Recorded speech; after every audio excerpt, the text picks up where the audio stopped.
గత 2 వారాలుగా IndiGo flights ఆలస్యాలు, చివరి నిమిషంలో మార్పులు ప్రయాణికులను తీవ్ర ఇబ్బందులకు గురిచేస్తున్నాయి. ఈ నేపథ్యంలో ఇండిగోపై ప్రయాణికులు ఆగ్రహం వ్యక్తం చేస్తున్నారు.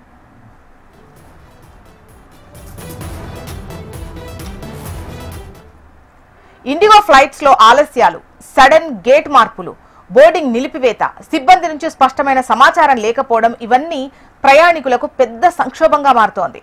హైదరాబాద్, ఢిల్లీ, ముంబై, బెంగళూరు, చెన్నై విమానాశ్రయాల్లో గత 10 రోజులుగా ఇండిగో ఫ్లైట్స్ కు గంటల కొద్దీ ఆలస్యాలు జరుగుతున్నాయి. ఈ ఆలస్యాలకు కారణాలు వర్షాలే అయినా ప్రయాణికుల అసహనం మాత్రం సేవల లోపాలపైనే ఎక్కువగా ఉంది. గేట్ నెంబర్ మారిందని సిబ్బంది సమాచారం ఇవ్వకపోవడం, బోర్డింగ్ ప్రారంభమైందని చెప్పినా సిస్టమ్ లోపంతో మళ్లీ ఆపేయడం, కొన్నిసార్లు పైలట్ సిబ్బంది అందుబాటులో లేకపోవడం సాధారణమైపోయింది. దీంతో ప్రయాణికులు ఇబ్బందులు పడుతున్నారు. ఇక దేశవ్యాప్తంగా 1000కి పైగా విమాన సర్వీసులను ఆ సంస్థ రద్దు చేసినట్టు తెలుస్తోంది. సాధారణ పరిస్థితులు నెలకొనడానికి మరో 5 నుంచి 10 రోజుల సమయం పడుతుందని ఆ సంస్థ సీఈఓ పీటర్ ఎల్బర్ట్స్ వివరించారు. ఇండిగో విమానయాన సేవల అంతరాయాన్ని కేంద్రం తీవ్రంగా పరిగణించింది. ఈ అంశంపై ఉన్నత స్థాయి దర్యాప్తుకు పౌర విమానయాన శాఖ మంత్రి రామ్మోహన్ నాయుడు ఆదేశించారు.